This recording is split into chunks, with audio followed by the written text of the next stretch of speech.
And I want to get I'm going to get into Epstein here in a second, but I want to circle back to a name you mentioned and then ask you or make a point and see if you agree with it.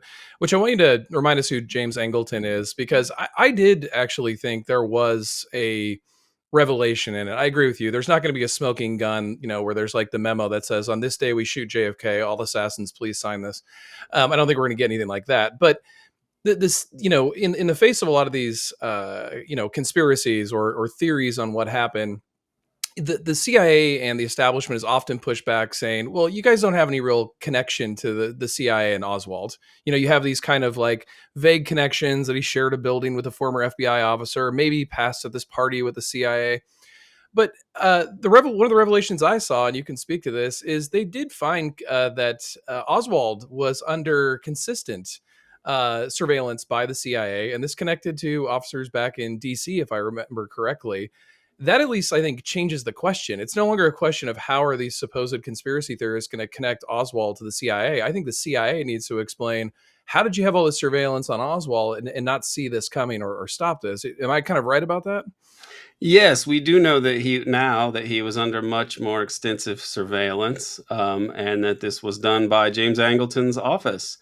And interestingly enough, the person that was in charge of that is another Israeli connection, a person named Reuben Efron, who was not recruited through normal. Angleton signed him up to the CIA to be part of the CIA, and he wasn't recruited through normal channels. So it was presumably his Israel contacts that connected him to this person. He was, I think, a Lithuanian expat, and he later in life went to retire, or at least spend a lot of time in Israel. And he wrote articles for the Israeli intelligence agency connected journals over there, like the history of Jewish spies throughout history, for example. And this is a person that he had not only monitoring Oswald's mail illegally, in which we didn't know that this was the case to this extent. And also, he was a person who was present at the Warren Commission's, not even the Warren Commission, the early interrogations of Marina Oswald, which were undertaken especially by people connected to the Great Southwest Corporation, who had And, ties and, to Dallas and just for military intelligence and such. And just for folks, I want you to keep going, but just for folks who don't remember, the Warren Commission was the official investigation by the government into the JFK assassination, and Marina was Oswald's wife that he brought back from the Soviet Union with him. Sorry, go ahead, Aaron. It's the whole saga. For people that aren't familiar with it, is very strange because Marina Oswald was I believe, the daughter of a KGB officer, or at least the niece. But she was somebody whose presence should have raised red flags to the U.S. intelligence agencies. Just like Oswald re-entering the United States after defecting to the Soviet Union and announcing in the Soviet embassy that he had secrets about the U-2 program and so on that he was going to share with them. I mean, this is not something that in the 1950s the security agencies would have taken a casual attitude towards, right? They were super paranoid about the Cold War, and they kind of needed it for all their cosmology of how the U.S. foreign policy should operate. It's just very implausible that he would have returned with this wife and not be questioned by the CIA. We later know that he did have some discussions with people that were connected to the agency and or other national security actors. But the point is, the story of Oswald and his wife are very strange. Oswald's activities are very strange.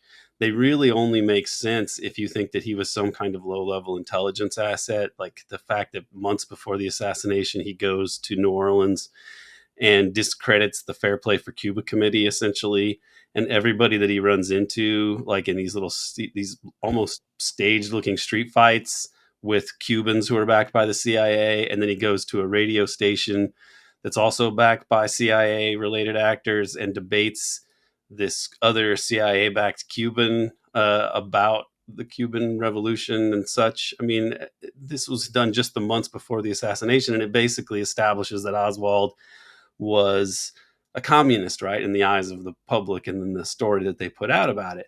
But we later find out that the CIA was operating illegally on U.S. soil to discredit the Fair Play for Cuba committee. So this looks exactly like what Oswald was doing. And, there were even other assassination attempts, like one I think one that was planned in Florida, and then one in California also. and they both involved also figures who were connected to the Fair Play for Cuba Committee.